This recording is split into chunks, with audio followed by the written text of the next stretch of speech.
You will hear a woman calling a local museum about children's art and craft workshops. First, you have some time to look at questions 1 to 5.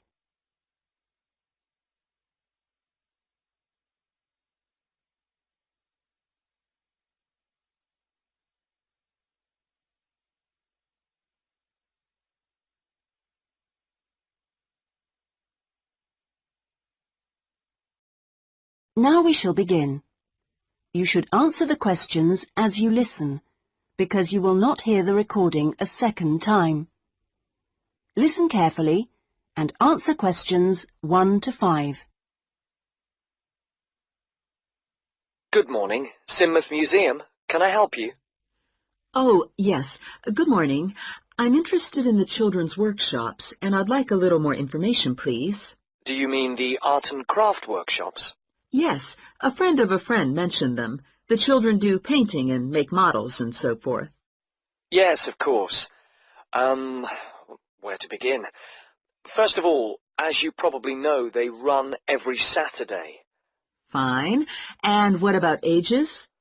Well, all ages from 5 upwards are welcome, though we do ask that children below 8 years of age are accompanied by an adult. Fine. That wouldn't be a problem. What about cost? Well, I think you'll find them very reasonable. It's £2.50 a child, with 80 pence off for 2 or more children from the same family. Oh, yes. Very reasonable. And are they held in the main museum? Not exactly. They're nearby. Could you give me the full address? I don't know the area very well. Yes, it's Winter House. Right. And that's in Tamer Street. Could you spell that, please? Yes, Tamer Street. Lovely. And I do need to tell you that there's a security entrance, so you need to press the green button for someone to let you in. Don't press the red button, please. But don't worry, it's all clearly labelled. Okay. And one more question. Is parking available nearby? We're driving in from out of town. Your best bet is to leave your car at the back of the library. On a Saturday morning, there are plenty of spaces there. It's right next door to the museum. And can I ask about booking places? Yes, and I must tell you, you really should book by calling the education department here. Oh, I'm sorry. Should I have rung them instead of the main museum number? No, that's fine this time. Please don't worry. But for future reference, I'll give you the direct number. It's 200-765. Great. I've got that. Before you hear the rest of the conversation, you have some time to look at questions 6 to 10.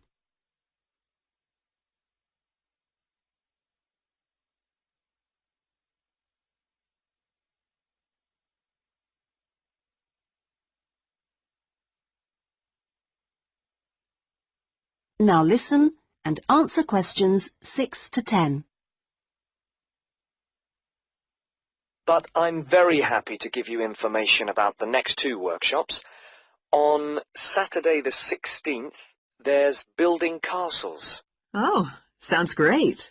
This involves quite a bit of glue, so just make sure the kids are in old clothes. I know. Ones I don't mind getting mucky. Exactly. And if possible, could you bring along bottle tops, which the children might be able to use in the models, you know, as decoration? We'll certainly try to find some for you. Then the following week... That'll be the 23rd, won't it? Yes, that's right. On that day, it's what we call undersea worlds. This is where they make scenes with fishes, underground caverns, and so on. Is that likely to get very dirty? Lots of paint splashes? Not really, so we don't recommend any special clothes for that one. But if you could search out some silver paper to bring along to use in the sessions, you know, it's shiny, it looks like water, that'd be great. Yes, of course. We'll see what we can come up with.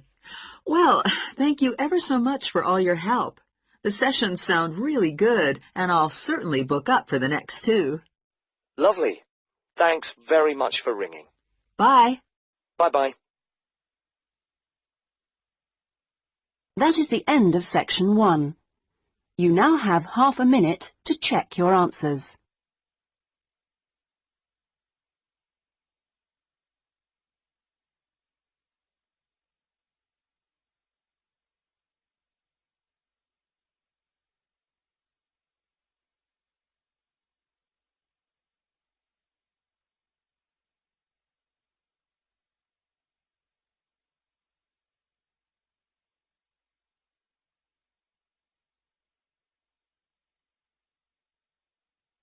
Now turn to section 2.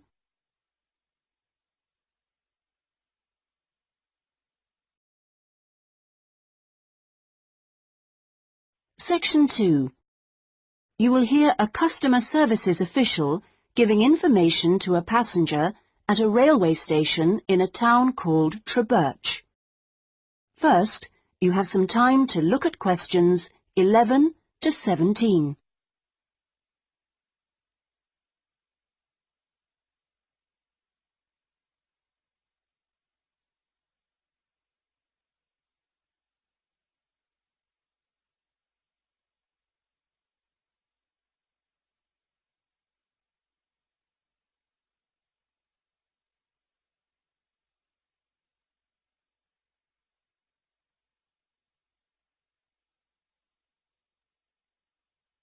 Now listen carefully and answer questions 11 to 17. Hello. My family and I are staying here in Trebirch for a week or two, and we wanted to know about the train services. We're hoping to do a few local trips. Okay. Well, I can give you lots of details about all the trains going from Trebirch in the southwest. This leaflet will be very helpful, but I can tell you some of the main things. We've got 2 main train stations in the town. King Street is for local commuter lines and regional services. What about trains to London? I'll need to go there on business for one day. Then you need to go to Central Station. That's for all the national services. There are regular trains to London. They leave Trebirch every half hour on weekdays and every hour at weekends. It takes about 2 hours, a bit longer on Sundays. You've got a choice of first and second class, and there's a buffet car, though refreshments are included in the cost of a first-class ticket. Ah, right. And have you got any information on different ticket types? Yes, there's a range of ticket prices depending on when you travel and when you buy your ticket. There's a standard open ticket, which doesn't have any restrictions. This can be bought in advance or on the day. You can also get various discounted tickets. A popular one is called the Super Save, and this is okay for travel after 8:45. Then there is the special ticket, which is valid for travel after 10:15. The special tickets are also valid for travel at weekends. The cheapest tickets are called advance, and you have to buy them at least 6 days ahead. Only a certain number are available, and you have to make seat reservations for these. Before you hear the rest of the conversation, you have some time to look at questions 18 to 20.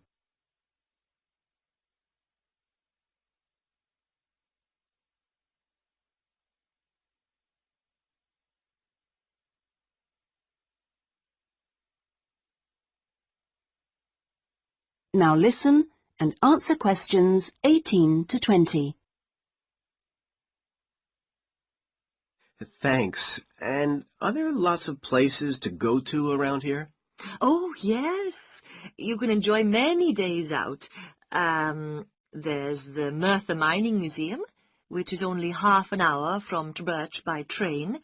Your children will find it just as fascinating as any theme park, and they can ride in the original miners' lifts and on the coal trains. There are special excursion tickets which include entrance fees. Mainline trains also offer direct services to Bristol, where you can visit the docks or spend a great day out with the children in the zoo, which is set in the parkland that used to surround the old castle. Ah. Special family away day fares are available for this service now during the school holidays. Alternatively, you can be in Birmingham in only an hour and a half, where there's lots to see and do, including the new and internationally acclaimed climbing wall built on the site of the old aquarium. We will also be running a special service to Newport when the new Science Museum opens next year, as we anticipate a lot of visitors in the opening weeks. I'd advise you to call early to book your tickets. Is that okay? Yes, thanks. That is the end of section 2. You now have half a minute to check your answers.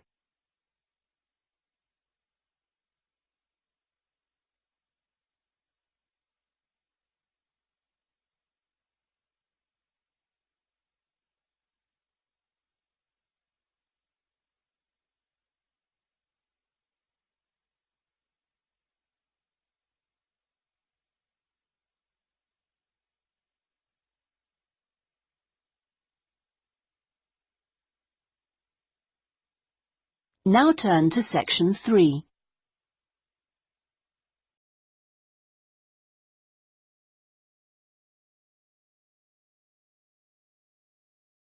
Section 3. You will hear a discussion between a tutor and an education student called Sandy about the student's dissertation. First, you have some time to look at questions 21 to 25.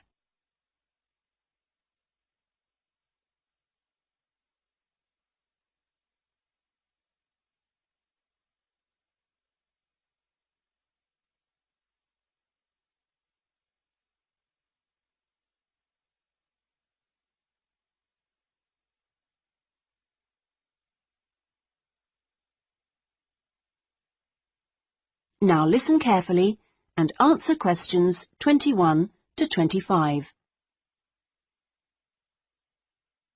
Hello, Sandy. How have you been getting on with your dissertation? Fine, and I've been working hard on the various action points we agreed on our last tutorial. Do you want to talk me through what you've done? Yeah, sure. Well, we agreed on 3 main targets for me to aim for.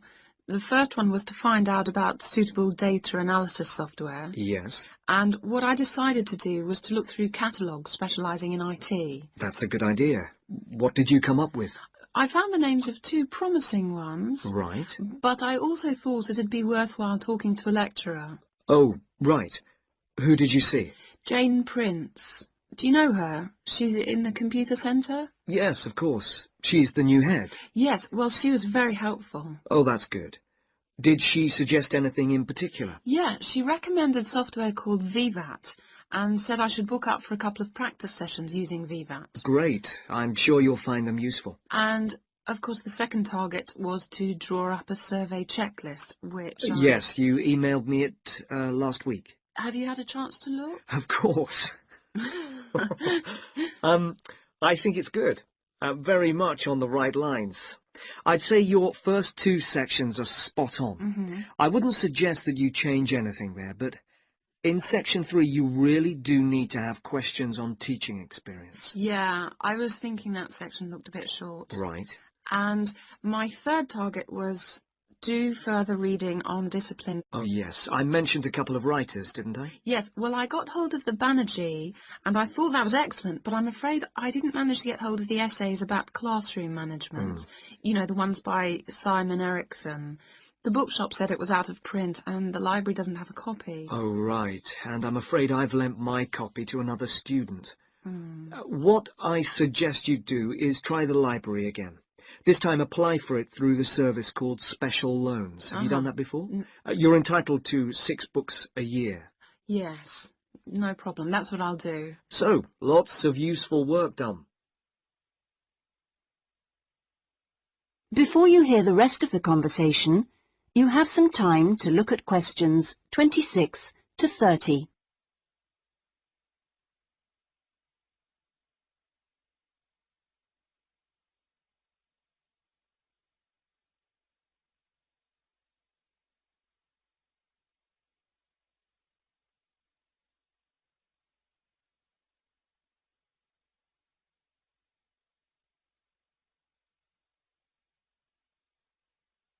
Now listen and answer questions 26 to 30. So let's look at some new targets. We'll start by having a chat about your Chapter 1. I very much enjoyed reading it. Your written style is very clear, and you've included lots of interesting descriptions of education in your target area. I've just got a couple of suggestions for some additional work. Of course. Could I just ask, what do you think I should call it? Well, I'd go for something like context review. What do you think? Well, short and to the point. Exactly. Now, as regards specific areas to work on, I'd be quite interested to have a few more statistics about the schools in the different zones. Oh, that wouldn't be a problem. I can get them from the internet. Great.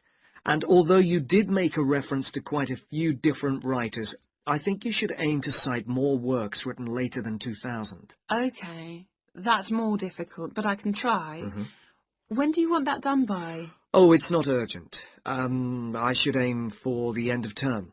But in the meantime, I think you should also be thinking about Chapter 2. Should I be drafting it already? No, but I think you should note down its main sections. Yes.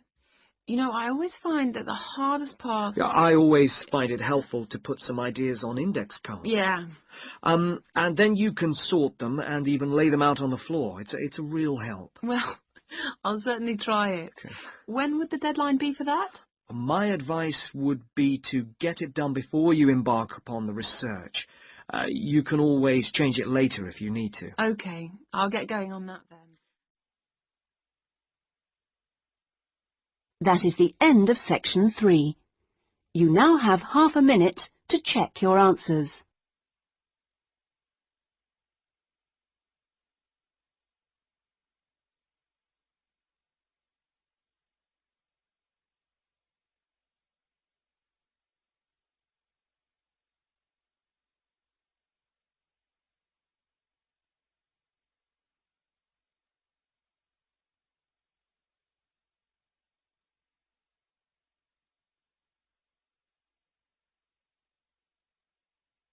Now turn to section 4.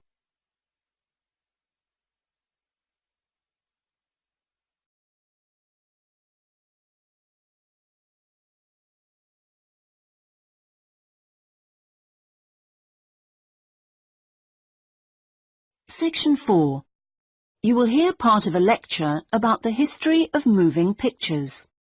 First, you have some time to look at questions 31 to 40.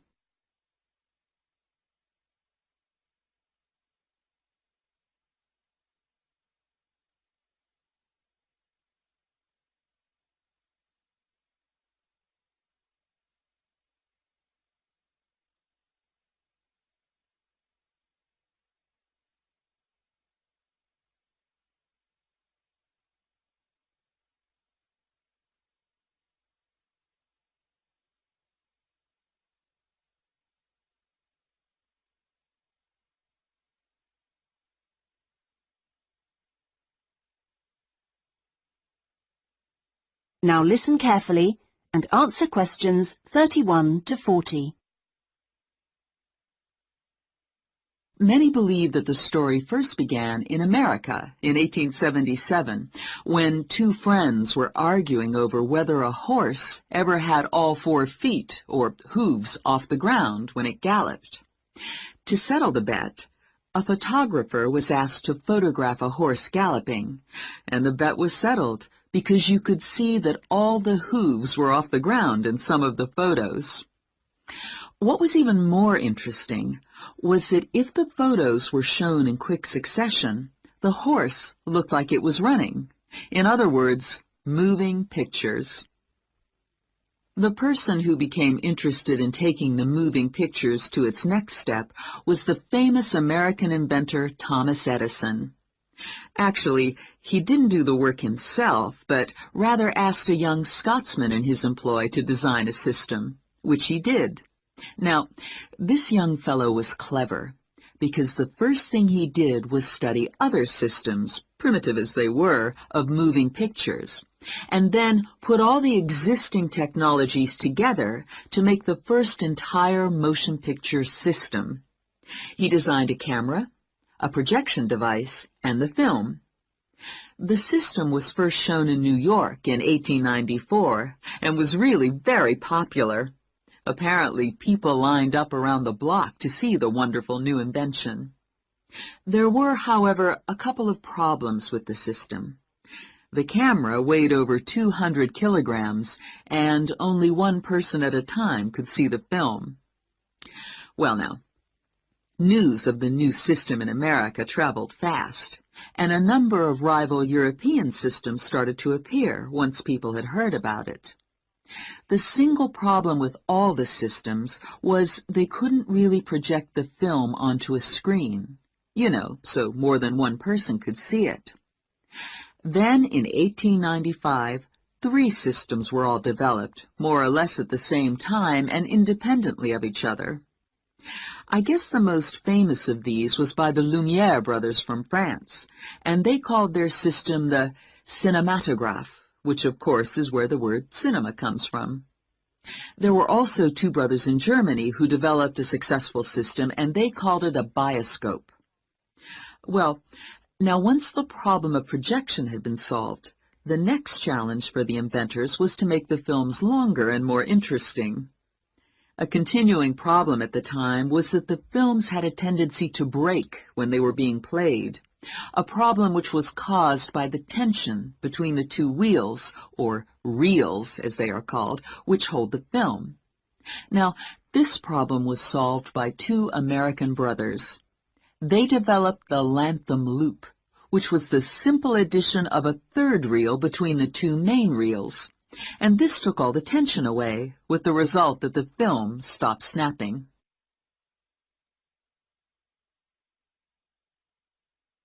So now there was a real possibility of having films of more than 2 or 3 minutes. And this led to the making of the Great Train Robbery, the very first movie made. It only lasted 11 minutes, but was an absolute sensation, and there were cases of people watching the movie and actually fainting when the character fired a gun at the camera.